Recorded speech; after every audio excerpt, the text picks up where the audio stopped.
You are listening to KYRS Medical Lake Spokane 88.1 and 92.3 FM, and this is Outspoken.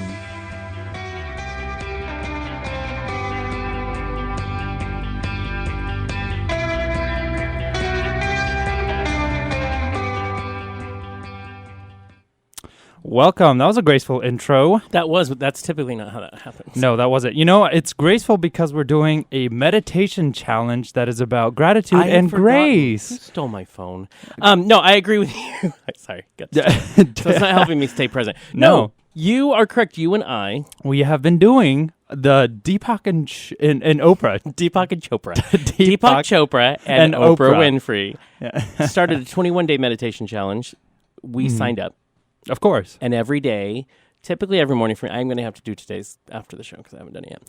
And we are focusing every day on grace and gratitude. Gratitude, trying to be, which is sometimes hard for us to be, to find gratitude in every moment. So, I mean, it's especially a challenge. when you're like we're in Seattle and Sergey keeps having to kick me. Gratitude in every moment. Yeah, as I'm angry, just mad. There was little grace. There was little grace there, but that's okay. But it's a lot of fun. And actually, when we were in Seattle, we ended up just doing that, sitting on the bed and meditating together because there wasn't time to do it on our own, which I liked. So, I like it. Yeah. It's helping us to be, because our world is crazy. Mm-hmm. It's helping us to try to be more present. And I feel like it's good for everyone. We try to convince Kurt to do it, but you know how it works. We try and convince Kurt to run, and then he goes to the hospital to bail out. So we try to convince Kurt to do meditation, so and he went to the church and converted to being a Mormon. Right, exactly. That's how it works. It's like, how can I get away from having to do this? Yeah.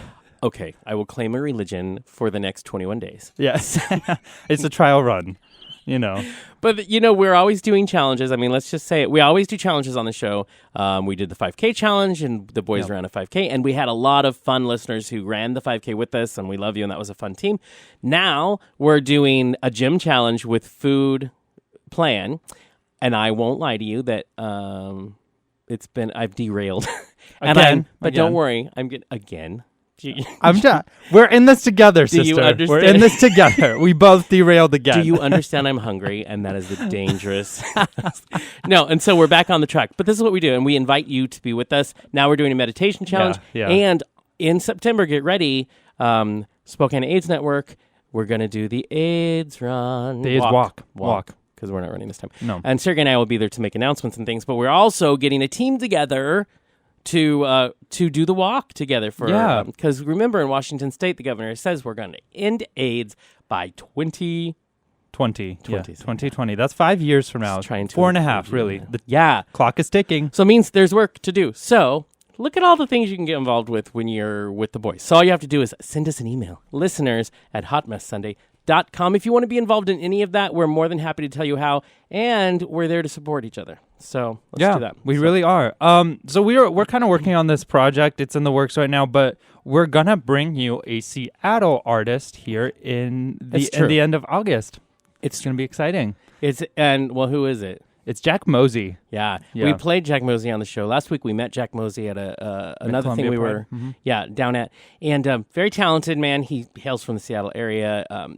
He produces his own stuff. He writes his own stuff. And he's got more energy. Like, I'm exhausted just even saying his name. Yeah. I'm so tired. So, and we want to promote him here. We're bringing him to Spokane at the end of August to do a show here for all you people listening. And you want to get out there and support your LGBT artists. So that's right. So come and see that. We'll keep you updated. We'll have to talk to Queer Sounds, of course, who is on KYRS on Thursdays, because I have no doubt they've played his music, and talk to them about that as well. Yeah, absolutely. All the things are working over here. All the things are coming up. And then we just got back from Seattle. Yeah. Talk about a thing. We did a whirlwind trip, as we're known to do. Over in Seattle can I say fun? It was fun. No, you can say fun. It was. Yeah, it was fun. It's fun. It was a learning trip. It was. And it was really, it's stressful and overwhelming. You know that there was a lot of complicated things going on when we can't really commit to right. We're trying to but it was good. Here's the thing. learn from things. Yes. Be open to learn from things. It is the worst experience, most likely at the time. Learn. Yeah. Learn and move forward. Gratitude in the moment. Today's centering thought, by the way, for all of you, today's centering thought is when you don't resist, you find grace. Okay. So don't resist. I'm a resistor. I'm gonna admit and that. You find grace. Yeah. I know. I had a psychic tell me this weekend that I am a resistor. So. Yeah. You're going to resist all. Thank you. Thank you. And apparently we're supposed to kick your butt, but that doesn't work. So we're going to do something else. But you can't do it in an aggressive way, she said. And I am trying to tell everyone, hugs. They work. It's like, I need you to change. No, just yeah. Criticizing. Just hush. Yeah. But no. Honey, just shove a sock in your a sock a sock in your mouth. Not a suck. No. That did not come out. See, do you see that we are tired? Do you hear that in our voices? Right. Oh, man. Here's the thing. We're bringing you a great show today. In just a few minutes, we are going to be talking to Pacific Northwest author Anthony Greer. Amazing books we're going to talk about. He is one to watch in the Northwest. We look for talent in the area, and we look for people who we know are going to go places. And I'll tell you right now, Anthony Greer is going to be one of those people. So we're going to talk to that author and tell you how to get his books and his new book that comes out in August. Yes. And then in the second hour, we have Republican representative from District 16. That's down in Walla Walla, Maureen Walsh. Republican and yet very supportive of the LGBT community.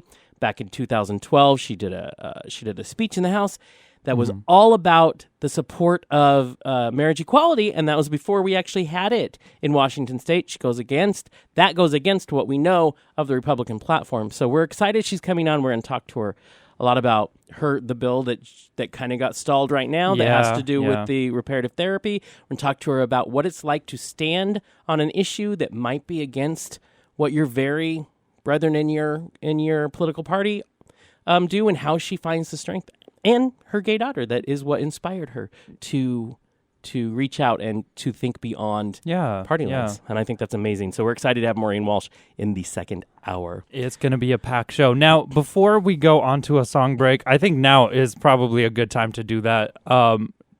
Crazy Bee. We haven't done it in a while. No, we haven't. We love to give out that award. We love that award. Kurt has a little plaque made, but we only actually one. do have an actual So we plaque. keep it. Yeah. We take a picture of it and send it to the person and say, this is what you could have if you keep going. This is what you get, but you can't come near the boys because we'll probably have to get a restraining order against you because you're crazy. Exactly. Crazy Bee. But we have a very worthy winner, in my opinion. Yeah, I agree. I think this is kind of the Crazy Bee on everyone's mind. Donald Trump. The Donald. The Celebrity Apprentice host, the political, now trying to be political nomination for president. Really, Donald Trump? And here's the thing, the scary truth is he's succeeding. Not doing half bad. Yeah. He's at the top of the Republican voter polls. There are people out there, when you ask them why they are so supportive of him, and they feel like he is speaking more truth than a typical politician. I'm not sure, in my opinion, that he's speaking truth. I do agree that he's saying things that most people wouldn't say. He's just offensive. But I don't call that truth. Yeah, I mean, yeah. I enjoy Howard Stern, but I'm not going to elect him for president. Yeah. You know what I mean? I mean, let's get real. He has made inflammatory statements about immigration. He told Senator John McCain, who is also running for the Republican nomination, that he doesn't consider him a war hero. He's a war hero because he was captured. I like people that weren't captured, okay? Direct quote. From Donald Trump, he has insulted more people than we ever do on this program. Here's the thing. I almost want him to be the Republican nominee because any other candidate against him looks amazing. You can be a ham sandwich and you probably win against Donald Trump because at least a ham sandwich tastes better than Donald Trump and looks better. Let's be honest. That hair is not doing. If your ham sandwich is growing wonders. hair like that, at least toss you it know. out. Yeah, toss it out. And basically just watch Trump's campaign tour, and you will get a new soundbite. Every day. Do you know that the people he relates the most to are the middle class? Really? Yeah. I don't think he has... Most of the middle class, this is my guess, work for him, and he doesn't allow them to make direct eye contact. I think... That is how I think that works. I think the way he interprets middle class is he's in the middle of the 53rd and the 55th richest person in the world. He's like, I'm in the middle of some people, so I'm middle class. I consider myself middle class. Sometimes I get bumped back to business class, so that's... I understand you people. I personally see him as no class. Yeah. You're welcome. Wow. You're welcome. And if I say it, his polls are going to drop. Yeah. Nothing. Really. Anyway, so he is the winner of our Crazy Bee Award. And honestly, and honorary winners are everybody who's supporting him currently. Please educate your vote. Mm-hmm. Just saying. Just saying. All right. We are going to take a quick song break. And when we come back, we'll be on the air with author Anthony Greer. So here is a song by recommended to us by one of our interns. It's called Home.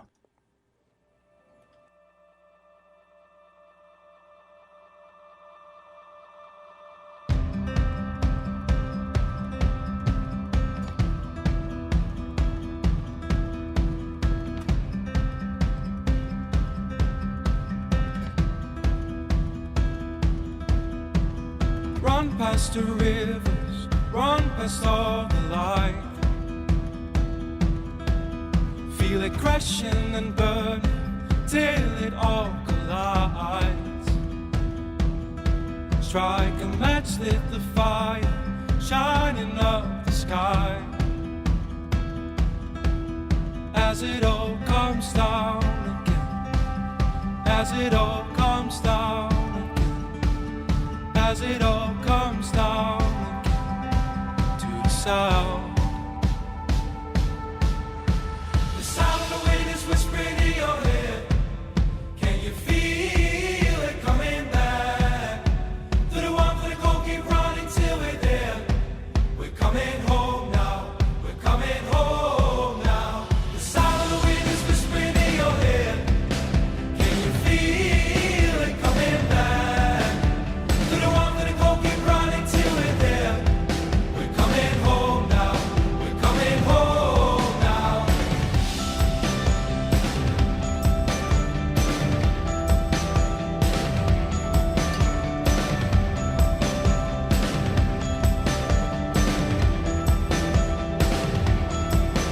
Hear the voices surround us, hear them screaming out.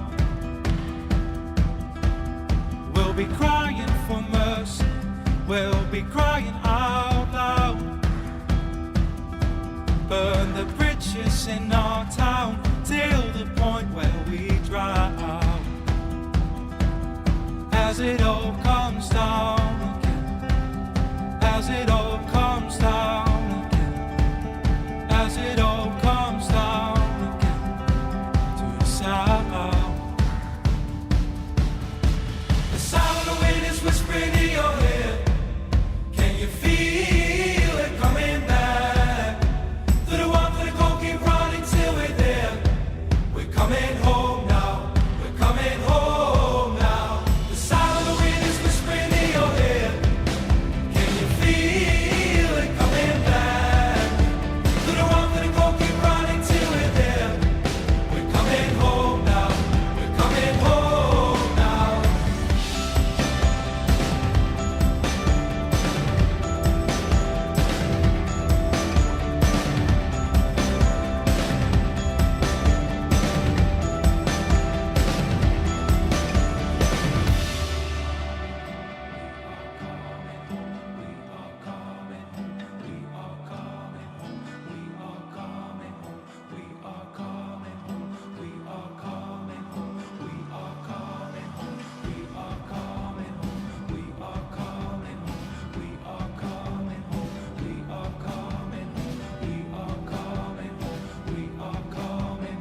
And we are back on KYRS Medical Lake Spokane, 88.1 and 92.3 FM.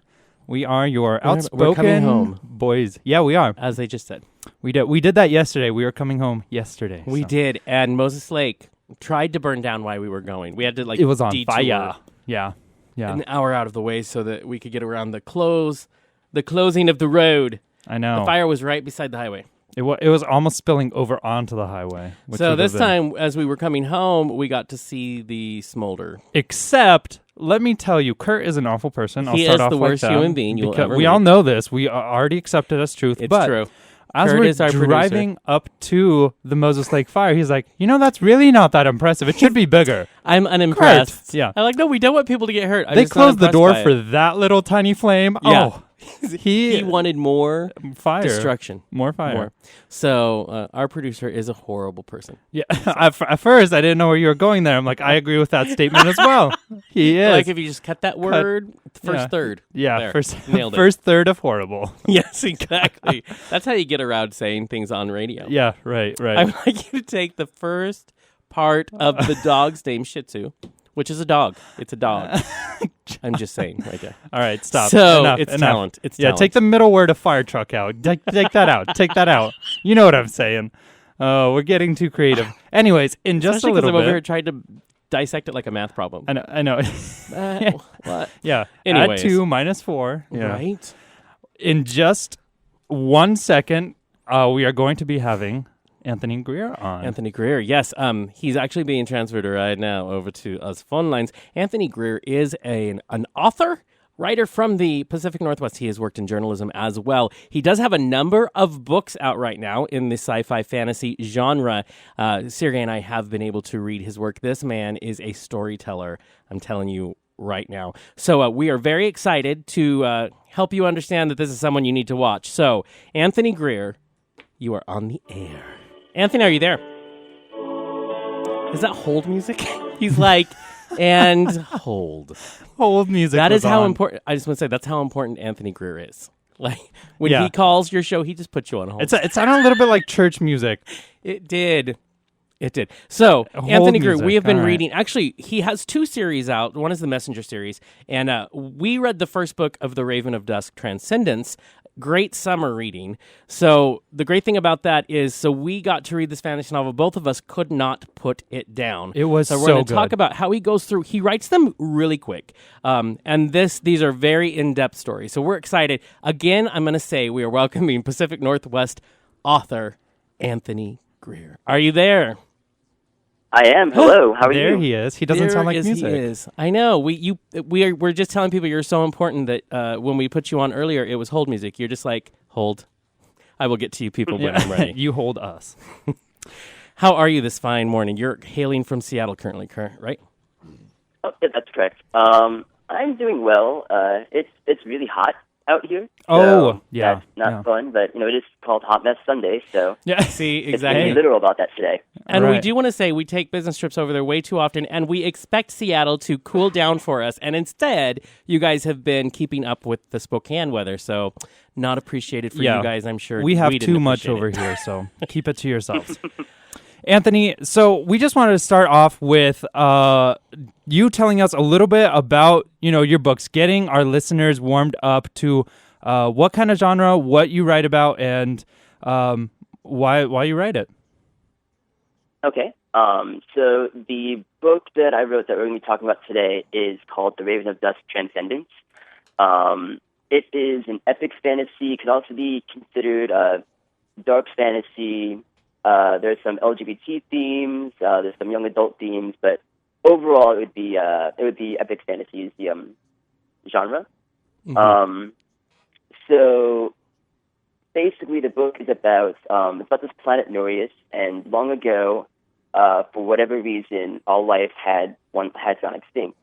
No one knows why it happened, and the story behind it has evolved from history to myth. However, in present day, a series of bizarre events begin to threaten the world's long-standing peace, and political ties are beginning to shift and break. New alliances are forming, and as the story progresses, several of the core characters are beginning to learn that whatever had once caused this initial extinction is threatening to repeat itself. and it's about the characters, their various backgrounds, different stories, how they come together, the relationships they form, and ultimately the goal is to figure out what exactly transcendence is and why someone is trying to achieve it. And I have to tell you, you know that you have successfully created a story when you have a bunch of people in a van driving to Seattle, actually talking about what we think is going on with certain characters, and really in love with Costin and Milo, and really hoping, this is just a hint in a writer's ear, we really want to see that, a lot more of that, just so you know. But we're dissecting these characters because we enjoyed them so much. That is, I think, a successful storyteller. Oh, thank you. Yeah, Costin and Milo, that was actually an interesting story. Obviously, most people have not read the book. So Costin is, he is a dynastic hero. He comes from a long line of very successful people that are, that share his family name. And he is looking to continue that line while also trying to prevent his son from falling into moral depravity, because his son is essentially rebelling against him, and they have a very complicated but also very interesting and loving relationship. Costin himself, his major secret is that he actually is interested in men, and that's something that he has not really discussed with anybody, and it's interesting because I myself didn't really realize that he was gay until probably 2/3 of the way through the book, when I randomly wrote this one scene and I was like, oh, okay.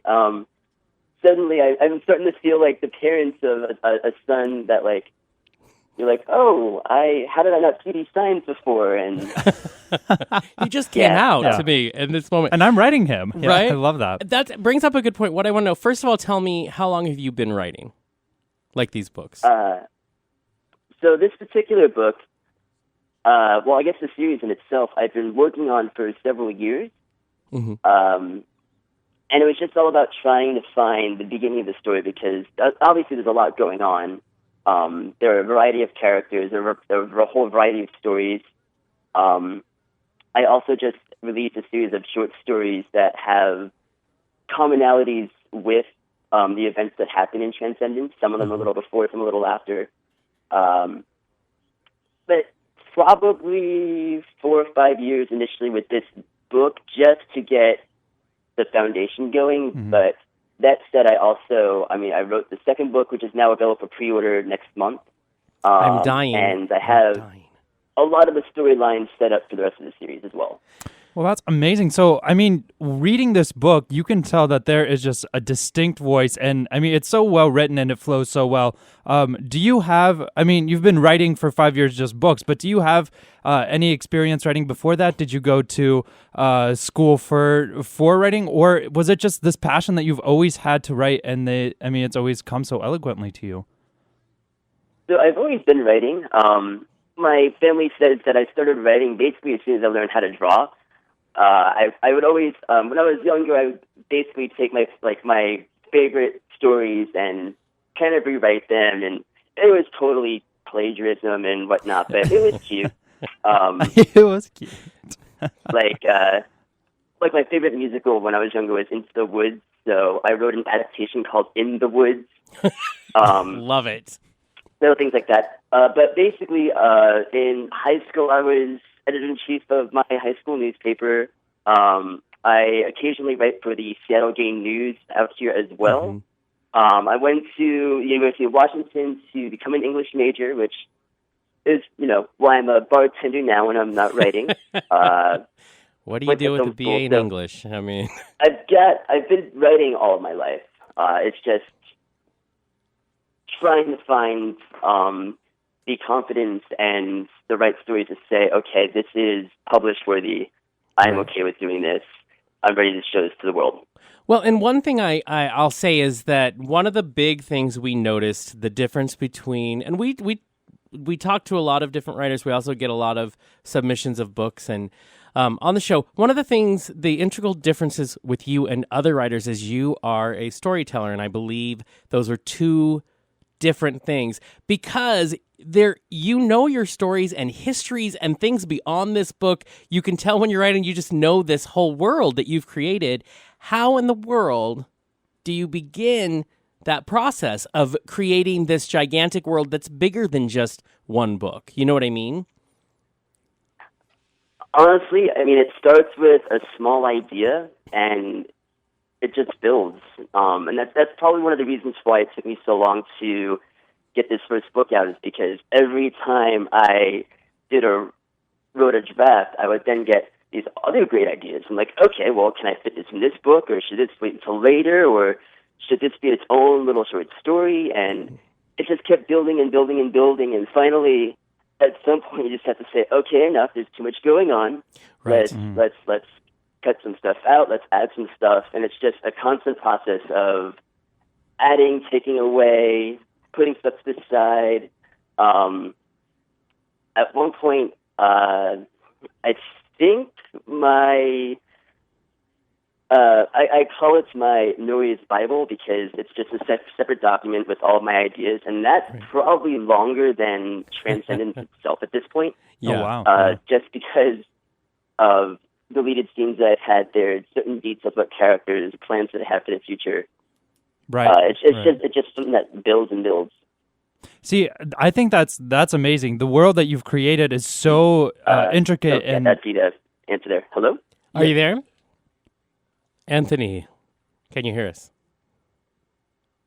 I think there is a chance we have lost Anthony. There is, but not a small lost. chance. Lost. Not like the news when you say lost. He's no. The phone call just dropped. So here's the thing. What I want to say is Anthony Greer's book that's out right now that you can go get. It's great summer reading. It's called The Raven of Dusk. We're trying to get him back to at least finish this real quick.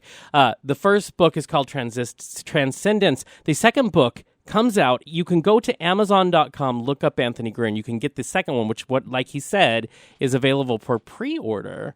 So you can get that. And once you read that first one, I guarantee you're going to want to read the second one. But let's bring him as we wind down. Is he on he's not on the phone. Let's talk about, go to Amazon.com and look up Anthony Greer, and I guarantee you will not regret it. It's really fun to find new authors, especially really, really new ones that are just starting out on their own, and support them. And Anthony Greer is part of our community, and I think it's worth checking out. That's true. And I mean, young authors that are so engaging and have that talent. I mean, you know that it's really about the talent more than the name recognition at this point. And so it's really just it's know him. He's it's raw. It's really raw, and that's what I love. Anthony, are you there? Hello? Hello, are you there? Can you hear us? Hey, I'm here. You're back. Good. We lost you for a moment. Yeah, we're going to bring you, and as we wind down, what we want to say is, what is the name of the new book that people are able to get in pre-order, at least right now? The second book is going to be called The Raven of Dusk, Children of the Rain. Children of the Rain. Now, you say it's available for pre-order. When is it released for them to get and read? It's available for pre-order now. So it's available for pre-order now, and it will be released on August 20th.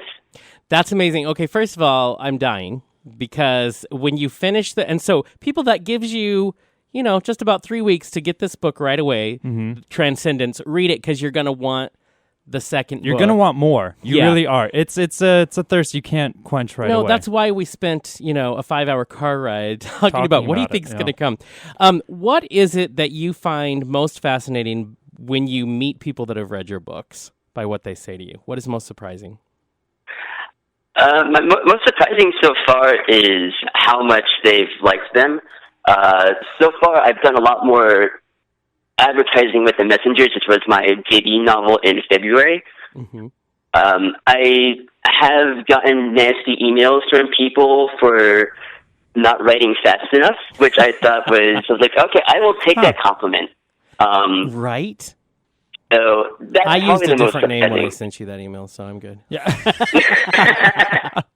Yeah, I mean, you're always going to get some haters in there, but it's good to have. Now, before we let you go, would you let our listeners know where they can find more of your works and where they can pre-order and get your books?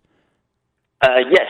So both the Raven of Dusk Transcendence and Children of the Rain are available on Amazon. You can contact me through my website. It's www.anthony-greer.com. Greer is spelled Greer. I also have a blog that I've been working on pretty much bi-weekly. And that's going to be www.anthony-greer.blogspot.com. And you can also follow me on Twitter at Anthony Greer WA.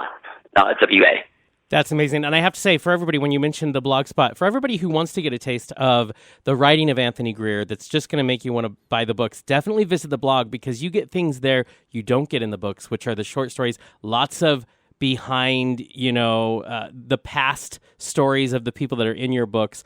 And I think that's an amazing resource for people to get to know you that would like to know more. Anthony, I cannot tell you how much we believe in you on the show, and we're very excited to see what happens in your future. And we need those books. I'm going to write you more nasty emails under different names. Now I know what to look for. That's good. Yeah. Right, exactly. They all sound pretty whiny, so that's how you know. All right. Well, thank you for taking time out of your Sunday today. We look forward to reading more of your books. Thank you for having me on the show. You're welcome. You have a great day. Time. Right, you as well. Bye. Bye. I didn't get awkward at all at that moment. Day. Anthony's a very, I have to say, we meet some amazing people just being out where we are, and that's how Anthony happened. We ran into him at a little business soiree in Seattle, and who knew we would fall in love with his talent. So, anyways, please, we highly recommend checking out Anthony Greer. You still need a summer reading book because we still have a month and a half of this summer to go. Go look him up. And let's support our LGBT artists that are out there. So. I thought you were going to say go team there for a second. And go team. Go team. Go team gay. Go team gay. All right, so we're going to come back here after the song break and talk a little bit about Caitlyn Jenner's speech and some of the craziness that has happened afterwards. Getting the Arthur Ashe Courage Award. Exactly, but to introduce that, I'm going to play a song that's a little bit appropriate from Of Montreal called Tim, I Wish You Were Born a Girl. You are back with KYRS Medical Lake Spokane 88.1 and 92.3 FM. And this is Outspoken. If you just joined us, we are winding down the first hour. We had Anthony Greer, author from the Pacific Northwest. There are some LGBT themes in his books. They are fantasy, sci-fi, and they are fascinating. His new book, Children of the Rain. Children of the Rain, yeah. Yeah, Children of the Rain comes out. Wait, Children for of Silence? I don't know. Children of something. Children of the Rain and Children of the aren't those already movies? I don't know. Anyways, we're horrible. Anyways, The Raven of Dusk, please look it up. It is well worth it. You can get Anthony's works on you can get them on Amazon, you can get them for the Kindle, or you can just get the books like we did ourselves. The new book is out for pre-order today. It comes out officially for you to read on the 20th, and we highly suggest you do that.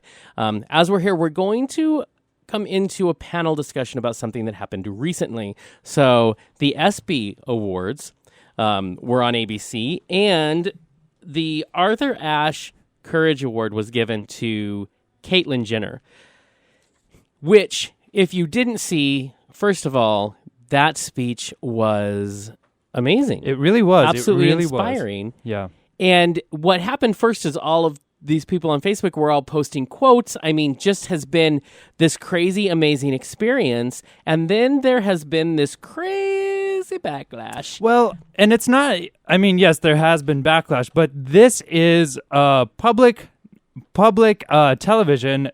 Journalists had a brawl, so to speak, a verbal brawl. That's what and that's really what we're going to talk about. Because first of all, so there's this amazing speech. There was some talk, there has been a lot of talk from a lot of different people about, did Caitlyn Jenner deserve, 1974 gold medal winner in the Olympics, right? Did Caitlyn Jenner deserve an award today for an ESPY, which is a sports award for courage? Well, was it that?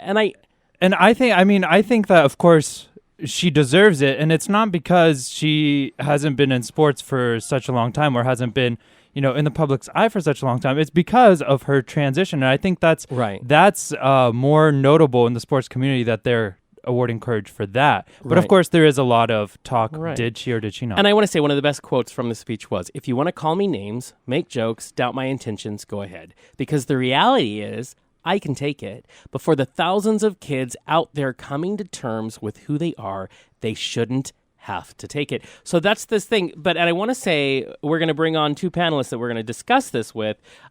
There was an incident on Dr. Drew On Call, which is the name of the show. It's on Headline News, HLN, which used to be CNN 2. And it was between a conservative journalist, political pundit Ben Shapiro, and journalist Zoe Tour, who happens to be transgender as well. And what happened in this exchange, and we'll put up the link to it, is Shapiro being extremely agitating and using words specifically to insult his fellow journalist that is right beside him, and her response to him being a little violent, threatening to send him home in an ambulance. But I can't say I blamed her. So there was this very tense that went through the whole show, and what really showed there is an ugly, ugly divide on this situation. What I want to start with is we want to welcome two hosts from a segment that we have on Outspoken called Spill the Tea. We want to bring both those hosts. Gwen, I've been having this conversation with Kurt, our producer. What last name do we go by? Because I know you by a few. Katie. So, Gwen Katie, Gwen Katie, and Tyson Wright. Correct. You are here as hosts of Spill the Tea, as two very outspoken advocates in the transgender community. First, I want to ask the question, do you feel Caitlyn Jenner deserved the Arthur Ashe Award? I think she absolutely deserves it. Without a doubt in my mind. Okay. For me, I'm going to have to say, yeah, she deserves it. But there's also people out there who are also a little more deserving as well. Okay. Sure. Do you think they're more deserving based solely upon their achievements? Or do you think that, Caitlyn Jenner could have been doing something better to deserve it more? No, it has nothing to do with what Caitlyn Jenner's doing. Okay. I just feel like there's people out there who put their lives on the line. Okay. And they deserve, courageous awards. But we only have a few of them to give out, so Sure. Right. Okay. And a lot of people are saying Caitlyn Jenner has not, like I mentioned in the intro, has not performed sports and all of that stuff for decades. Why they feel like that it was an ABC move because of the Diane Sawyer interview, that it's part of the same family, and they're trying to... Do we feel that should have anything to do with it? Should it be that Caitlyn Jenner hasn't performed in sports for so many decades, so why are we giving her a sports award? Should it be based on sports merit? Since it's the ESPYs, should it be based on that? Or is it really, there's a courage award based on you are an athlete and you're doing something within the athletic community that takes a lot of courage, which is coming out and saying, I'm trans. Do you think the guidelines were loosened for Caitlyn to get it, and should they have been? No, not really.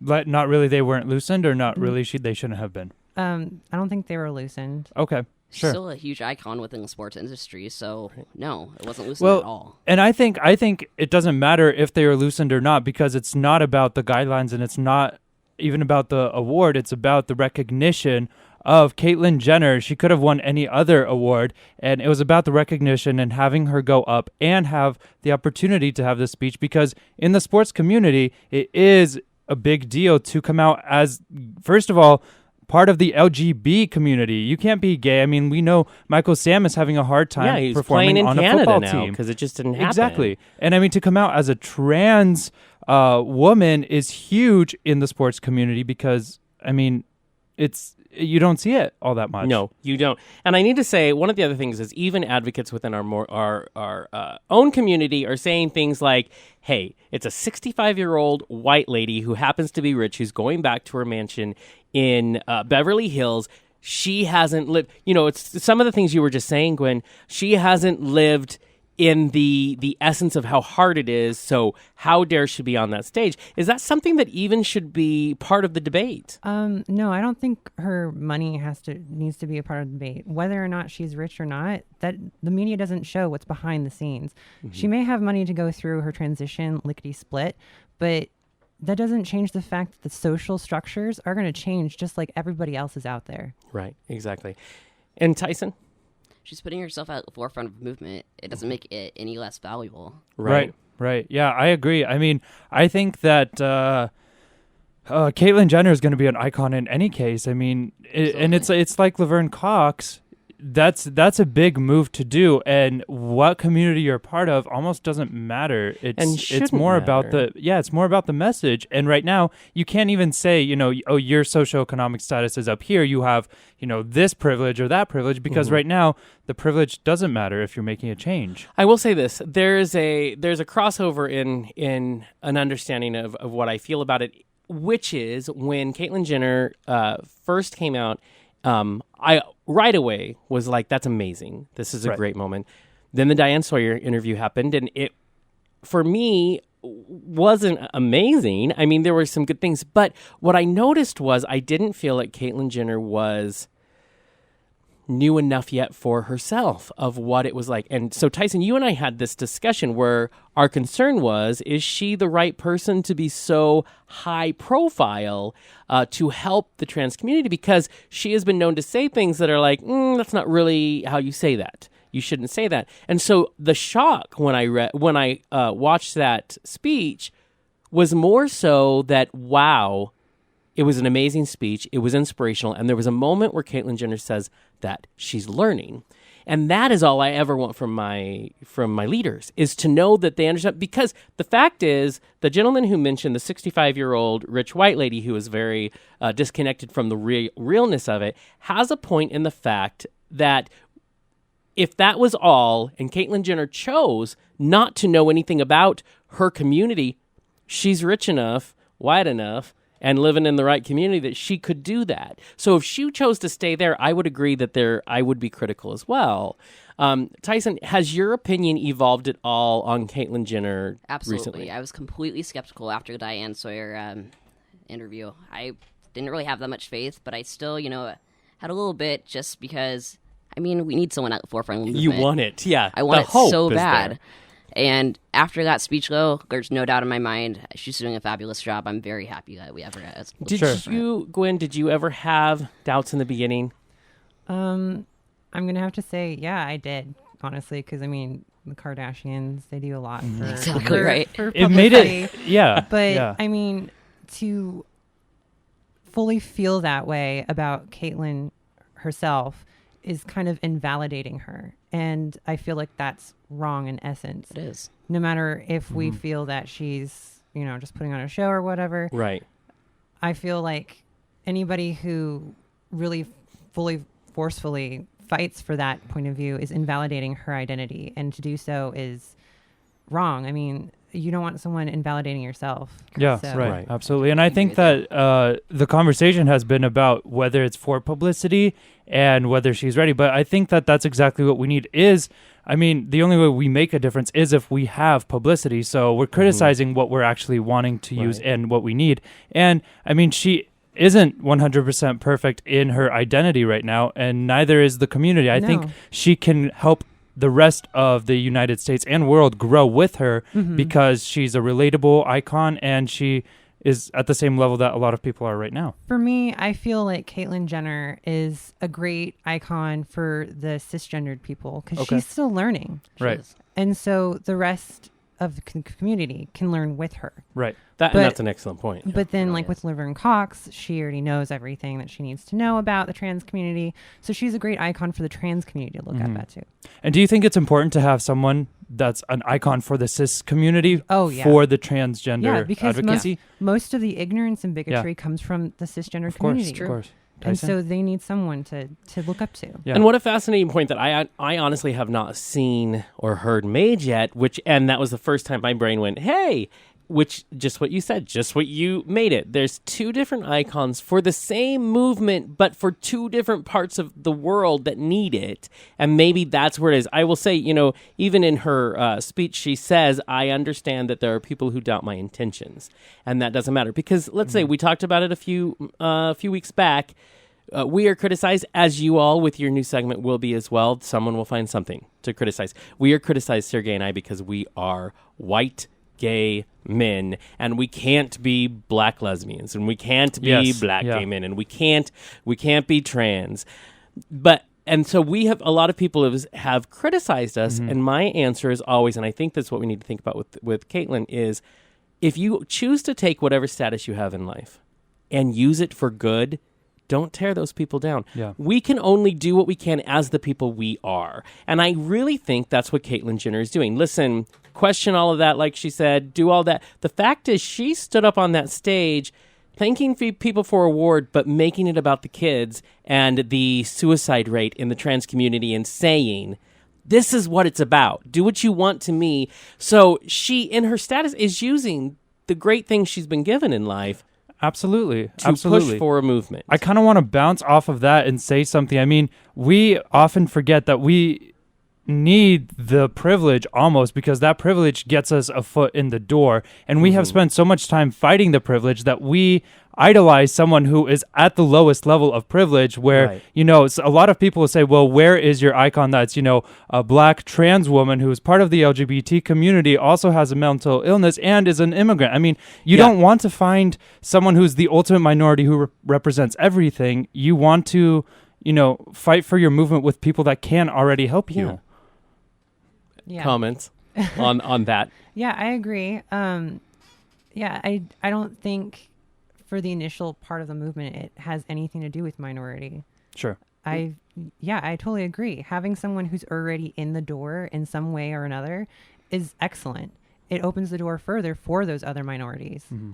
Exactly. Tyson, I know you watched the video of the news reporters and the whole, thing they had on Dr. Drew.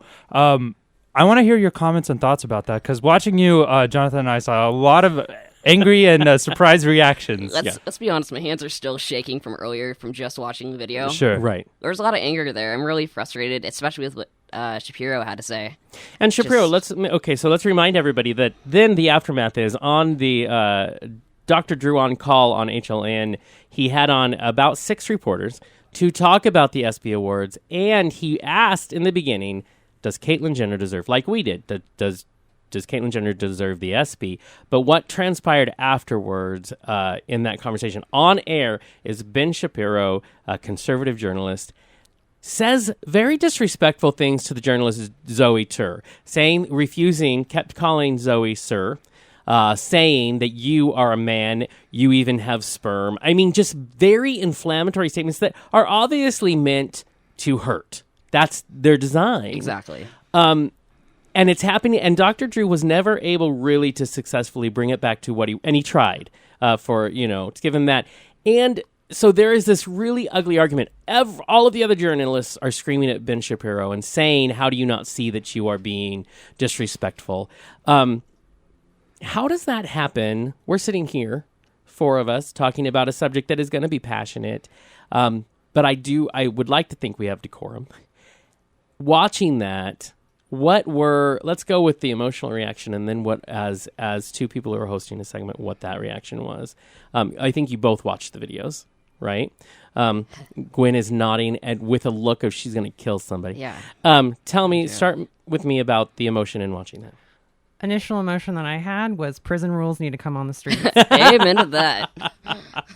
Someone's going down, which, I mean, let's face it, there was a very tense moment when Zoe put her hand on Shapiro's shoulder and said, if you keep talking like that, you're going home in an ambulance. Yeah. Fantastic. Well, a lot of it is anger, and you want to respond in violence, even though that may not be the right thing overall. In the moment, probably feels pretty good. It's emotional. Someone just personally attacked you, right? Which is why I'm interested in the emotional response. Like you just said, prison rules need to come to the streets. Tyson, when you're seeing this, what is the emotional response before our professionalism comes into it? It's more just rage, frustration, and I mean, I know Gwen's been there, I've been there, like, we've had to be in the same situations. It just makes me angry for our community thinking that our youth have to go through that, Gwen's had to go through that, I've had to go through it, and you know how it feels. There's nothing more irritating and frustrating, and it kind of puts you just back into that moment. Ben Shapiro is a very successful conservative political pundit. The thing that worries me, that is, okay, right now, even though there are still people against the gay community and marriage equality, still that is would not be tolerated on 99.9% of any interview or television. And Dr. Drew did a great job there. But the scary thing is this person is spouting these, and he's so proud of his he kept saying mental illness and all of these things. Awful things. Is that is a huge, obviously that represents a gigantic swath of America and how far trans community still needs to come, right? Mm-hmm. Yes. I do have to say thank you to him. He pointed out the other side and how nasty it can look. Right. Mm-hmm. Yeah. Thank you. And let's read it. She's saying thank you to Ben Shapiro for showing us how horrible those people are, because it brings attention to a problem. Yeah. Right. And I think it's not just horrible, but they also play this game where they try and hide it and say, well, it's not about, equality. It's not about the suicide rates, because I feel bad for that too. But, and then they go into their long description of why suicide rates really to them don't matter because it's a mental illness kind of thing, right. Or, that. And I hate that the whole time it was mostly focused on a sex change surgery, which is not what that was about at all. And it was about, it was about the surgery, not the transition, and not, the topic. Ben kept bringing up the surgery. Exactly. He boiled down suicide rates to, and he said it actually was related directly to post-surgery. Right.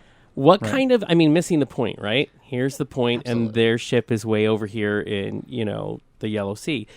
Talk to me about that frustration of not totally missing it, totally not getting it. Well, I guess for me, I have to refer back to my blog, where I believe that the suicide rates after surgery are so high because the trans community has this idea. Some people in the trans community have this idea that after surgery everything's gonna be fixed. You're gonna be cis. You're gonna be all like your slate is gonna be completely wiped clean, and that's not the case. Unfortunately, it's not the case. I mean, for me personally, I would love to be cisgendered. I'd love to have kids of my own biologically, but I can't. And I'll never be able to have that. Well, and you make a good point. So everybody, if you want to go to Gwen, you just recently wrote a blog for us about that very subject matter of the reality of I'm not cis, and some you believe in your very own community need to maybe accept that more because there's power in just accepting exactly where you are. Yeah. Will you talk to us a little bit about that? I think accepting the fact that you're not going to be cis is going to bring a lot more happiness to yourself. I'm a little happier because I've accepted that I'm trans. I'm a transgendered woman. And it's unfortunate that I'll never be cis. It's unfortunate. It's unfortunate that my brothers and sisters, my trans brothers and sisters, won't be cis either. Yeah, yeah.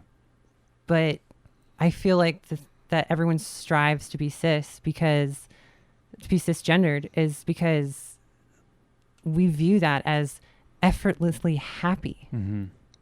And it's not. Right. It's not. No. It's not that you want cisgender. You just want to really kind of fit in and be okay. You want to be, quote, normal. Right. Exactly. Tyson, I see you're having some emotional responses. I kind of want to. I want to hear about this. What's going on? It's frustrating. Yeah. Because I mean, like Gwen said, like there's certain dreams in your life that you always will have, and I think in some, at least in my opinion, it's like you still think you could attain them in some degree. Right. Not like the essential ways, like yes, you could always adopt, etc. But there's still a strive to essentially be cisgender, and the fact of the reality is you never will be. But at the same time, you have to embrace that, pride and show that you're transgender. And sometimes, to be honest, like I'm out all the time, but at the same time, it's hard. Yeah, it's absolutely hard some days. It is hard. And I feel like the more you don't accept it, the more you allow other people to not accept you. Sure. And the more you allow them to decide for you what you should be and how you should define yourself. Shapiro made the point that our chromosomes will always be the same as our biological sex. Right. And yeah, that's true. I will always have XY, XXY. Right. But that doesn't make me any less of a woman. Mm-hmm.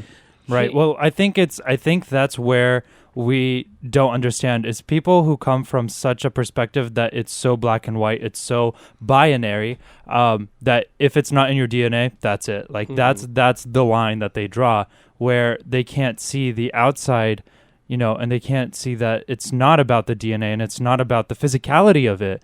And that's where, the battle for cisgendom starts, I think, is because they make the goal being physically, a woman or a man or and like, gender. Most people will say, you can't have, like for me personally, they'll say I'll never be a woman because I can't get pregnant. There are plenty of cisgender women out there who can't get pregnant either. Yeah. That doesn't make them any less of a woman. Or they choose not to. It's just they're not going to, if they don't have, how does that, because you have just boiled down like you've done, like Ben Shapiro boils down the experience to surgery. They boil down the experience of being a woman to one act. And yet that's not what it is. What would each, I'm going to ask this to both of you. What do you, the hardest thing is that Ben Shapiro showing that ugly, close-minded horribleness just point blank in your face.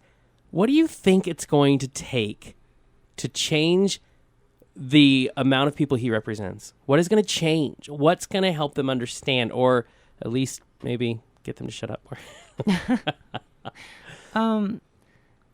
I honestly don't know what to say to that. But I guess we just need more people, I think, in my opinion, out at the forefront. Like those people who more are Caitlyn seriously... Jenners. Yeah. He says that he's tolerant. Yeah. Clearly not. I know, I heard and that. Tolerance means you respect that person. Yeah. It doesn't mean you tear them down. You don't use the wrong pronouns. That's not tolerance. Right. That's not respecting their decision. No. And it's also point blank choosing things to throw at them like stones. Let's be honest. He kept saying, I am respectful. I totally get it. I just feel sorry. And I'm like, no, see, right in the same sentence, you took it all back. Exactly. Yeah. It's the same thing with, that we saw with the gay community. Same thing we're seeing with the trans community. It's people that are saying, I'm pro these rights, except when it comes to marriage.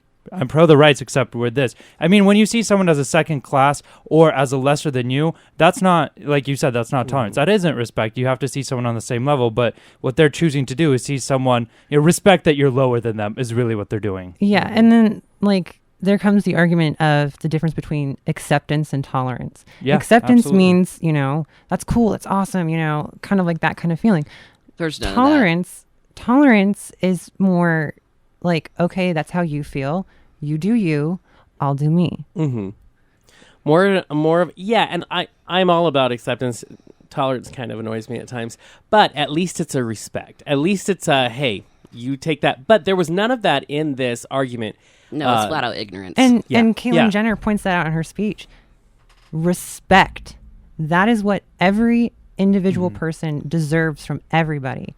Basically, whether you know them or not. Yeah. They deserve a semblance of respect. Yeah. Yep. Ask those same people. Ask Ben Shapiro, as a listener just said, would you like someone to just say, I tolerate you? Would he like that to happen? And I guarantee it doesn't feel good to the rest of us. Not at all. No, so it that really doesn't change, anything. Exactly. And I love that this conversation boiled down to respect and from both sides. There's obviously a lot to talk about. Education. A lot to talk about with Caitlyn Jenner. We'll keep on following her story. A lot to talk about the trans community, and we'll keep having you guys on for Spill the Tea. So right now we are going to take a song break, and when we come back, we're talking to a Republican pro-gay representative in Washington State. The song we're listening to today is Car Radio by 21 Pilots. You are listening to KYRS Medical Lake Spokane 88.1 and 92.3 FM. You are back with the Outspoken Boys. Yeah, we're very excited. Now, in just a minute, we are going to welcome a Republican representative from the 16th District of Washington, six-term representative. From the other side, we talk a lot to Democrats on this show, but we always like to reach out to the other side. Became very well known to us in 2012 when she gave a very heartfelt speech about supporting LGBT rights when it came to marriage equality. We reached out to this amazing advocate, Maureen Walsh, and asked her to be on the show, and we are more than happy and honored to have her with us today. Representative Walsh, are you there? I am. Thank you so much for coming on our show on a Sunday. Yes, welcome. It's my pleasure. We want to start with, way back and then move forward. One of the things we always find fascinating, I know it happens, but in the Republican Party, we as LGBT community members don't always find allies where we want to, but you did a speech in 2012 speaking of your support for marriage equality at that time. It was one of the most heartfelt, moving, and very honest speeches I think I've seen. Can you talk to us about what brought you there? Was there a struggle in that decision, and especially on the difference on what tends to be the major platform in the Republican Party not being pro those issues? Yeah, although I think that you will find, and I think it's pretty apparent, with frankly, the recent Supreme Court decision, saying that marriage equality will be the law of the land. Right. That was great affirmation, for giving a speech like that and thinking that I was potentially making myself very vulnerable in my next election with my, base of supporters. But at some point you also have to try to convince yourself and believe that your voters who are supporting you think that you're reasonable-minded and that you're making good decisions on their behalf. And I know that I lost some supporters when I gave that speech, but the reality is I can't compromise what my conscience tells me what to do. And I think if it was, any other kind of issue, I could have possibly voted either way, but on something that would, was such a moral and issue of conscience to me, I couldn't really change my vote, and nor would I. And so I kind of went ahead and took the plunge and decided, well, if I don't win my next election, so be it. At least I'll be able to walk tall and know that I did the right thing in my heart and in my mind. And thankfully, I think I've gotten tremendous affirmation for that speech and that vote in the last couple of years with the amount of support across this country, frankly, for the rights of LGBT and also for the ability and the basic right of being able to marry the person that you love. Yeah. Well, now of course there's going to be some backlash. Like you mentioned, you lost some supporters in your district, and your job is to represent constituents, but the fact that you speak so openly about what you consciously think is the right decision, that is really inspiring. Has that changed any of the dynamics between you and your colleagues from the Republican side of the legislature? Ultimately, all of my colleagues and I get along quite beautifully. I don't tend to not get along with people anyway, or else I wouldn't have this job, frankly. But, I get along great with the Democrats. I get along great with Republicans. And frankly, when you get into a legislative arena like I'm in, you kind of put down that sort of partisan shield, if you will, and you work with the people that have also been elected to represent 137,000 constituents in their district. Right. And you try to do what you can to compromise and reach agreement. And this year was an interesting example. Oh, wow. That compromise and agreement, we started miles apart, and yet it took us a lot of extra time to get done with this session this year, 3 extra sessions, actually. But ultimately, people put aside their, strong partisan beliefs, and they did compromise and reach agreement on 3, what I consider very bipartisan budgets that were got us out of there at least before the end of the fiscal year. So yeah, exactly. And that was a big deal. Last week we had on Representative Marcus Riccelli and then Representative Brady Walkinshaw talking about how grueling it really was to get there. But the fact is, we should be happy we did better than sometimes our national people that we in Washington got there. Yeah, that's right. And, we never have had a situation where we've had to shut down government. We did have the unfortunate situation where 26,000 state employees were sent layoff notices, but that's something that is triggered automatically if we ever do go that late in the year. Right, of course. And so we did get her done, and we got the operating budget out on time. And, of course, we went a little bit over into the next fiscal year with the transportation and capital budget. But again, we had to have cooler heads prevail, and we actually, I think, had good compromises here. And that's a little bit of the difference, I think, between the state and federal levels of government, is they tend to be a little more partisan back in D.C. And I think on the state level, we recognize that we are one state, and the health of Eastern Washington is dependent on the health of Western Washington and vice versa. So It's much more local here. Yeah, definitely. I kind of wanted to bring up a bill that I know you were a sponsor on that kind of stalled. We heard about it. We looked at the bill, tried to follow it, but then it didn't go too far. And it was the conversion therapy for sexual orientation bill this session. Can you talk to us a little bit about the bill and what happened to it? What's the future? What's the future? What's the history? Well, obviously, when you have chairmen of specific committees serving in the Senate and the House, and of course the House being Democrat-controlled and the Senate being Republican-controlled, sometimes on issues like that, I think sometimes Republicans look at it like a little bit of restraint of being able to do the trade or the, whatever it is, the discipline that you're trained in. On the other hand, I think many Republicans recognize that some of the conversion therapies, which frankly just sound like torture to many of us, really are not appropriate and really shouldn't be sanctioned in any way, shape, or form. But again, you run into kind of philosophical differences. Some people maybe are in complete denial that some of these abhorrent practices are actually in play. And so, again, sometimes you just can't quite get there, and you say to yourself, okay, let's look at this issue over the interim. Let's glean some more information about it. Let's look at the history of it and see if we can get some anecdotal input. And then you kind of you wait till the next year when you can actually have more information to work with and you can find that agreement. And I'm afraid sometimes bills just fall to the wayside because, A, we knew we're going into special session. B, we had to get a budget out. And so sometimes good bills fall to the wayside. But they do come back the next year. They're not dead necessarily. They do come back in the next year. Is there are we going to push it in this next? Are you going to bring it back to life and push it this next time?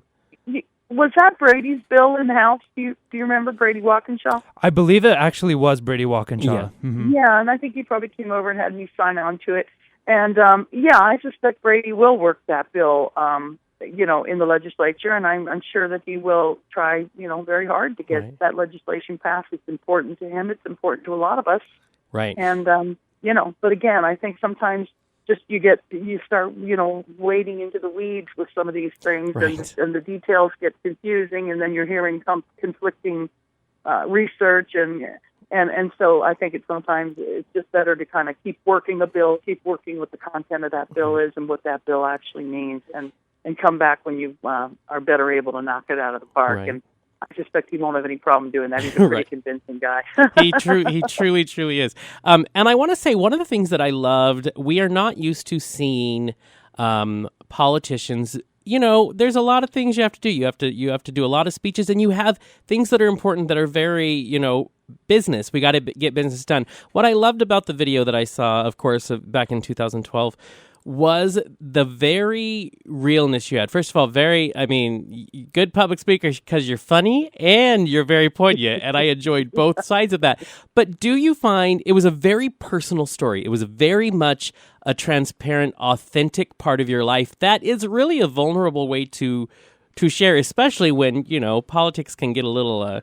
the nails have brought out and going on. I know you mentioned your daughter. in that. And I know from all the things I've read, you're very close to your children, of course.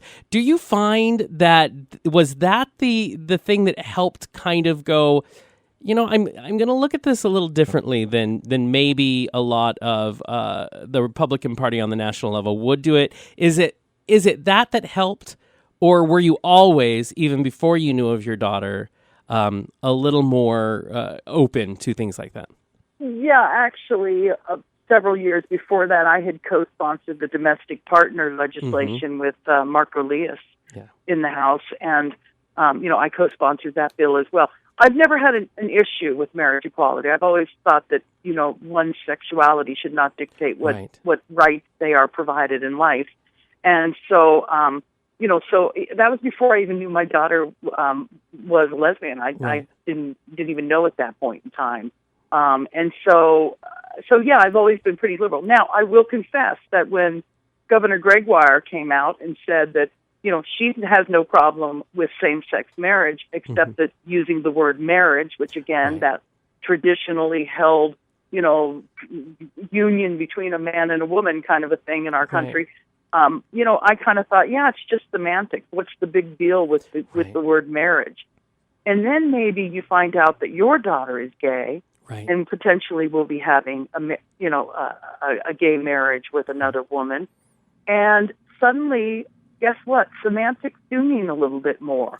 And why should my child, just because of her sexuality, not be entitled to a tradition that is highly held and respected in this country? One that I enjoyed very much being a part of for my 23 years, married to my husband before he passed away. And yeah, maybe it did sort of drive home that thought that, there is something to the word marriage that is very respected and esteemed, and why shouldn't my child be able to be a part of that as well? So yeah, maybe that's where my daughter sort of solidified the belief that it should be just marriage. Not gay marriage, not heterosexual marriage, but marriage between two people that love each other. And again, maybe that sort of reinforced a little bit more. The speech was just one of these things where when you're in a caucus of politics, like I am, I'm in the Republican caucus, and you know that you don't have a lot of support sitting in that caucus room with all of your colleagues. Right, sure. Sometimes you don't get up and give a speech because you don't want to throw your colleagues under the bus, right? But sometimes you do when you feel strongly about something. And that was a completely spontaneous. I just stood up and I just told my story. And I think the fact that it was just completely off the cuff, but again, I think you're right, it was totally from the heart. Yeah. I think that's what resonated with people. And I think people thought, she doesn't have an agenda. She's merely telling her own personal story about how this situation is affecting her life and her family. And I think that is why people, I literally have had people say, your speech made me change my mind. And I mean, that's very powerful when somebody comes and tells you that, Well, and I can tell you from the LGBT community, just watching that and feeling support from a side that we don't typically always feel support from. I mean, it gave me chills. It was a beautiful moment, and it was a wonderful thing to see. Yeah, we all want to thank you from the LGBT community for that. That was beautiful. I mean, such a personal, open story. What is the future? So as you look at what tends to be, because we all know media, I mean, we're in media, so we get it. They latch on to specific things, but it has been a historical part of the platform that seems to be talked about a lot with Michelle Bachmann and, all of the ones that tend to be really, really loud about the gay community. So it turns a lot of us in, like Sergey and I have said many times, sometimes we don't know if there is the luxury for an LGBT individual to vote Republican, even if we agree with all of these things, because if I'm voting for someone who in the end your party would take rights away from me, it doesn't matter about all those other things we agree with. How hard is that to... It's got to be very hard. And, I do know some gay Republicans that are very strong Republicans who, again, have really struggled with this issue of denial of rights, in a country that expresses that we all have equal rights. Right. And, so I get that. And I know some of these guys. I mean, I've visited with the log cabin Republicans, for example, And I've spoken with a lot of folks about that, and I've said, it must be very difficult for you to be a Republican when you hear this type of rhetoric coming from the party. Right. And to be honest with you, though, again, I look at the fast track that this was put on in this country. Right. First we had a couple of states that had legal marriage equality, and then a few more, and then a few more, and now then 35, and then suddenly SCOTUS, the Supreme Court, comes in and says, yeah, this is the law of the land because this is the right thing to do. And I would bet you if you polled people now, you would find a much greater amount of support, just obviously by the way this thing has fast-tracked. Right. I was telling people that I thought that the Supreme Court would rule on this within 5 to 10 years after I gave that speech. Yeah. That was 2012, and here it's been 3 years later, and it's the law of the land. Well, exactly. Talk about rapid fire success in getting an agenda push that was vitally important to many, many families in this country. Well, how fast do you think, that change of events and that change of perspective is going to trickle into the Republican Party? How fast do you think the Republican Party will say, okay, well, fine, this is not even a question anymore. We are not going to fight it. Let's just talk about economics. Yeah, exactly. Let's talk about the real issue we're here and not worry about the social issue of marriage equality. Right, exactly. That's my belief is that if the Republican Party wants to continue to drive itself into the ground, we will talk out of both sides of our mouths. And we will talk about how we're the party of freedom and liberty, and then we'll turn on the other side and say, oh, but not for these folks? Right. I don't think so. You can't have it both ways. Right. Maybe I'm a little more libertarian, but if the Republican Party is anti-gay rights or however you want to label us, well, then I'm not a part of that. Right. I don't believe that way. I believe the way that Republicans, the original premise of the Republican Party, harkening back to the days of Lincoln when freedom and equality were what, that was the agenda of the Republican Party, and I pray to God that we return to that, because that to me, that is, we are talking out of both sides of our mouths when we decide we want to deny rights to one specific class of citizens. That's completely wrong. Well, I've got to say, I think many Republicans have realized that. Yeah, I've got to say, if there were more Republicans like you would make it way more confusing for Sergey and I. So hey, we're all for it. We like to say we would we want the choice. I love that because there are, and I will admit on this show we have talked to a handful of Republicans who have such great ideas, and they're not against us, so we actually have to listen to them, and I think that's what we need to see. I would much rather be independent and vote for the best candidate than worry about, and on that note, I want to say you have this very obviously you're involved in the House, you're in that inside scoop. What do you think is going to happen in these states that are determined, whether SCOTUS has made a ruling or not, they are determined to fight tooth and nail. What do you think is going to happen in those, sessions how are we going to get together as a nation instead of certain states saying no way, even though it's a federal law? I think those states are just going to continue to embarrass themselves. Because, again, I just don't think that you can espouse the freedoms of this country out of one side of your mouth and then talk about denying rights to a group of individuals. I really do think that it's going to become a moot point after a while. People are going to just recognize and realize that we really don't have a handle on or an understanding of what sexuality really means. I mean, I'm interested in all of the new shows that are coming on. I watched a show about a little transgender gal last night that, and it's just fascinating. And she's such a lovely kid, and you meet people that, maybe I don't really delve into people's sexuality anyway. It's not an issue of importance to me, but I do think that if, in fact, people don't at least recognize and realize that sometimes we have people that are born with a predisposition to be a certain way, I think that's nature. And I don't think something that can be changed by the environment. I think it's something that person has to be true to themselves about. And frankly, I give them a lot of credit if they do, because they subject themselves to a lot of rejection and a lot of humiliation. And frankly, I'm thankful that we've had people that have been strong enough to really stand firm and really be stoic about saying, no, this is who I am, this is who I will continue to be, and I will continue to advocate for these types of freedoms and acceptability for all of my, fellow Americans who are in the same condition that I am. And that's a great thing. It's when people are actually honest and they're willing to come out and speak about something. That's what moves this forward. And I think people start realizing, you know what? I've got a gay uncle, gay aunt, gay kid, gay whatever in my family, and they're a wonderful person. They're a wonderful human being, and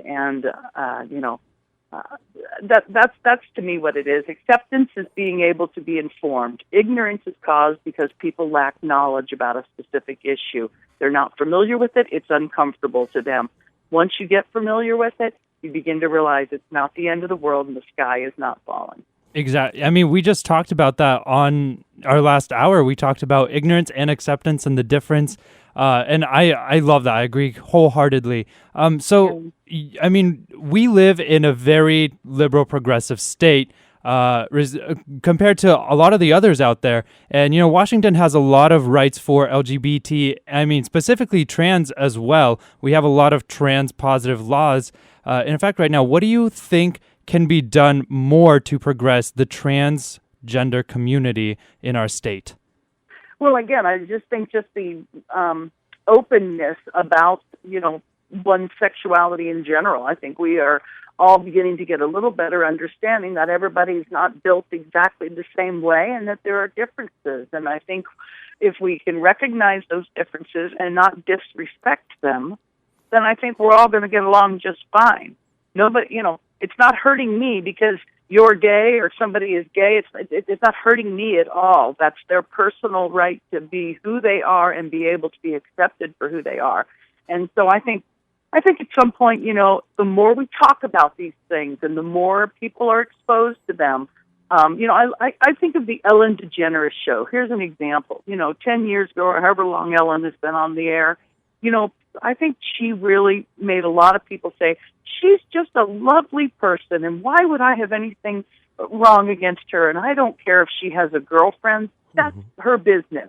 And I think people really do become more comfortable with something the more they're exposed to it. And so, I'm not sure that the gay pride parades where people were flying around in bikinis and, and doing things like that did a whole lot to move forward the gay agenda, if you will. I always bring up Mardi Gras. I'm like, hey, we're all human beings they get crazy. Mardi Gras straight pride. So. I mean, I just think that, when people begin to understand things more, the more they're exposed to them.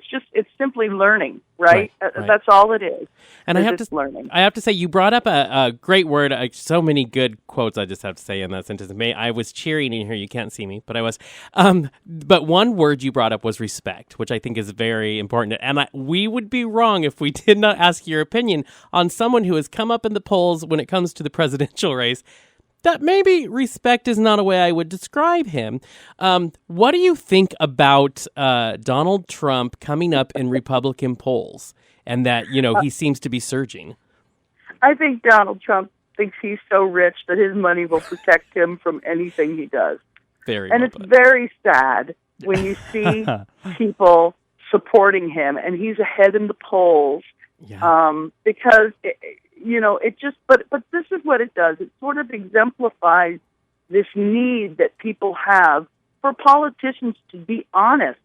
And even if some people don't agree with his message or like what he's saying, many people admire the fact that he's saying it. Now, again, he's not nearly as vulnerable as a lot of other people in this world who are trying to make a nickel and dime and keep their heads above water. The guy is brutally rich, and he's going to be brutally frank because he feels that incredible insulation around him with all that money, right? Yes. But the reality is, we really shouldn't be tolerating comments like that. There should be a more diplomatic way for him to express his honesty.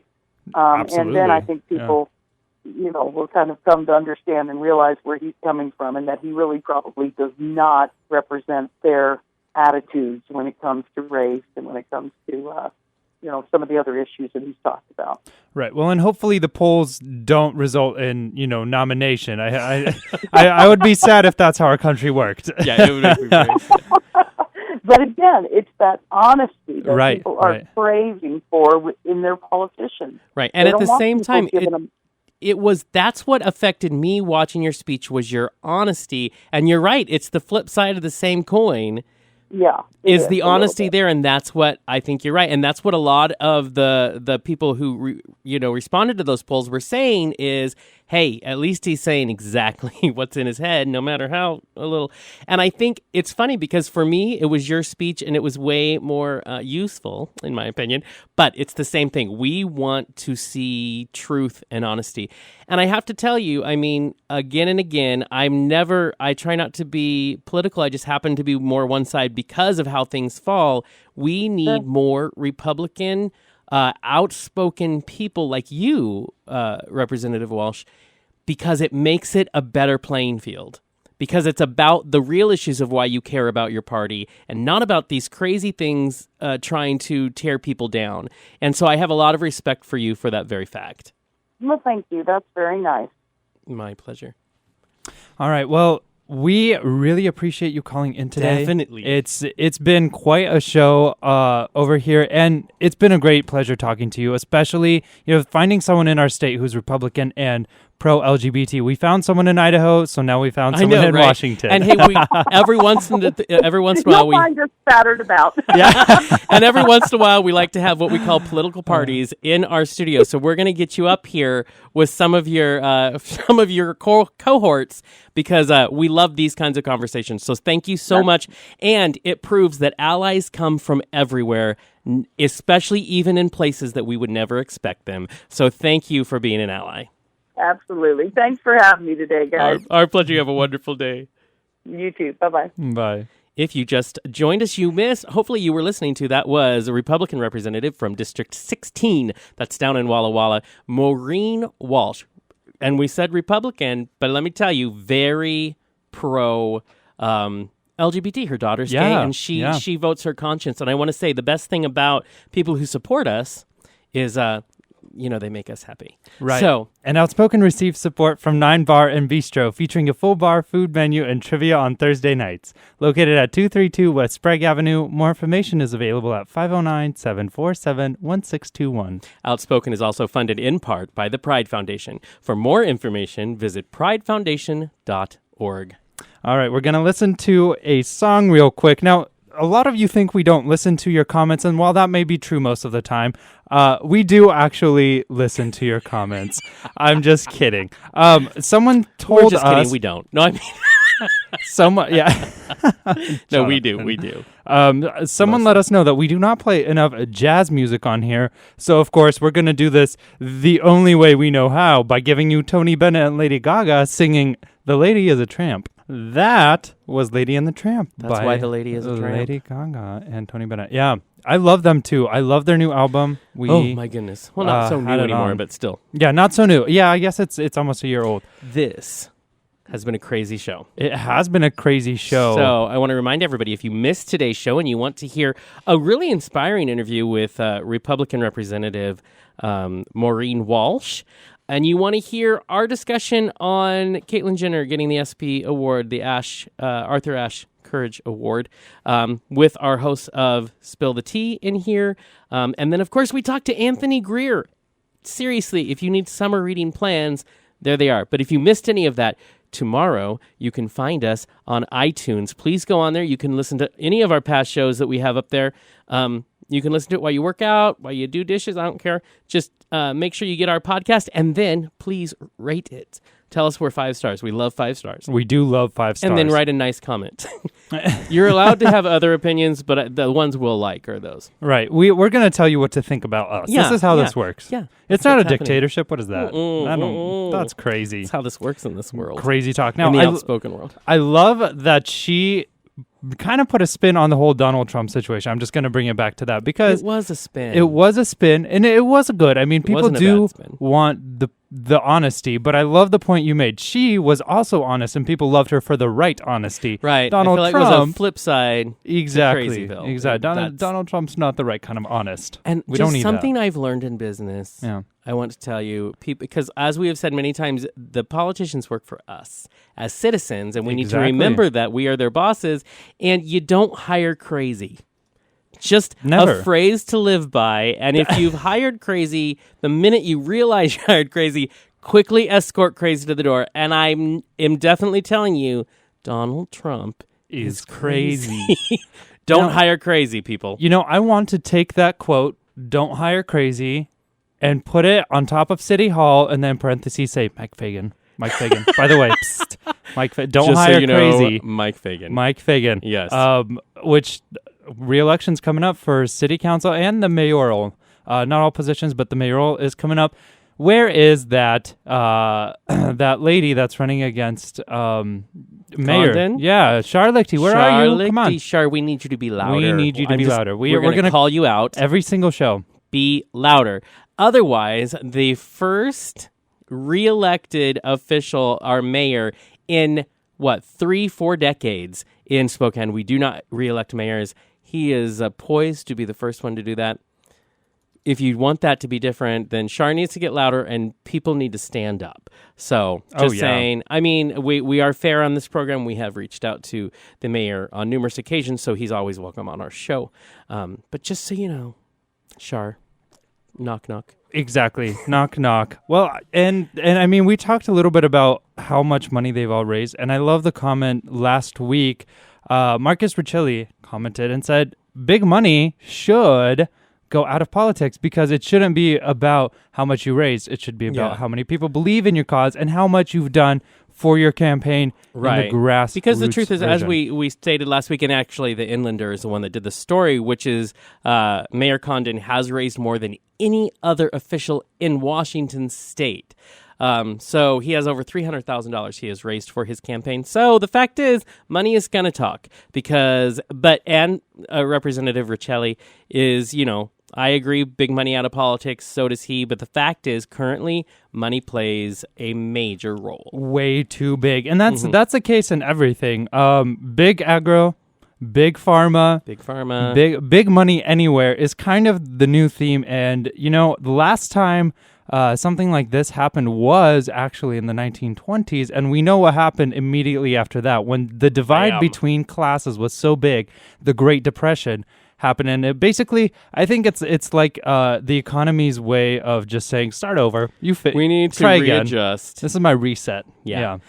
And it was fun. I can't wait to have, Representative Riccelli had mentioned that he's going to come back for more political parties. Oh, please. Because we had a lot of fun. But one of the things he challenged us on, we have talked about term limits time and time again. I wrote an article about term limits, and he challenges us on that. And he says, I totally disagree. I would like Representative Riccelli to come back and let's have that conversation, because he says, I challenge you, that is not the way. He says, like many do, voter reform and getting voters out there is the answer. My answer to that is I think both answers are ridiculously hard. Mm-hmm. So just saying that that's your answer is just as bad as me just saying it's only about term limits. Right. Because you tell me how to get the voter reform and to get more voters to the polls, and a lot of people aren't going to have problems. The fact is, apathy runs rampant, and most citizens do not take their job seriously. It's just how it is. It's true. I mean, the job is hard on both sides. Maybe we need to start working on both. We do. I think we should start working on both. I think there's valid arguments for both sides. I agree. I mean, it's hard enough to, win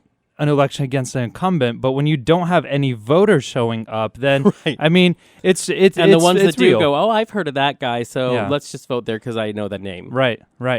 That name. And then I cry and hide under and it works in reverse as well. I mean, if you get your name out there and you said some pretty bad things, then maybe people will be like, oh, that's the crazy dude, I won't vote for him. And that seems like it's the what only... happens to Donald Trump? Right. Oh, that's the crazy dude. The thing is, it's happening, but people just are still voting for him. That's the crazy part. They're like, still, he's my man. Okay. He's crazy, but I'm on board. But it's funny that it's more about the media of politics versus the media of politics behind it. Nailed yeah, it. media. Nailed That's a book. it. We're writing a book. it. We're media writing of it, politics. so you can't take it. We have a copyright right now. Exactly. We're in media and we love politics. So that's July 19th. July 19th.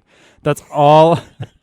That's all the credentials we need. We have a show and we have opinions. I'm writing it down right now, actually, because so many things can come out of that. Oh my gosh! Yeah, let's get a book deal. Okay, to continue with our responses to your comments, the jazz comment. I'm still going to play another song that's a bit more jazzy and poppy. So it's best of both worlds. It's joppy.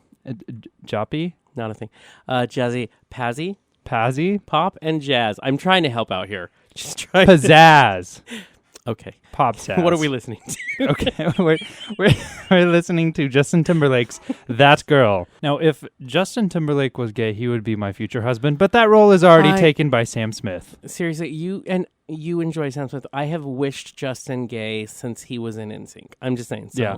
Okay, maybe you get him. I'll take him. You'll get him. All right. That boy can move, too. Oh, my gosh, can he? You are back with KYRS Medical Lake Spokane, 88.1 and 92.3 FM with your Hot Mess Sunday boys from Outspoken. A lot of fun. Hot Mess Sunday in a room full of interns. Kind of my favorite way to spend a Sunday. Yeah. We'll have to do an intern roundtable in the future. I think it's a thing. It just came to me, and it's a thing. I called you out on recorded video, but I'm going to do it on air because... He can't be alone.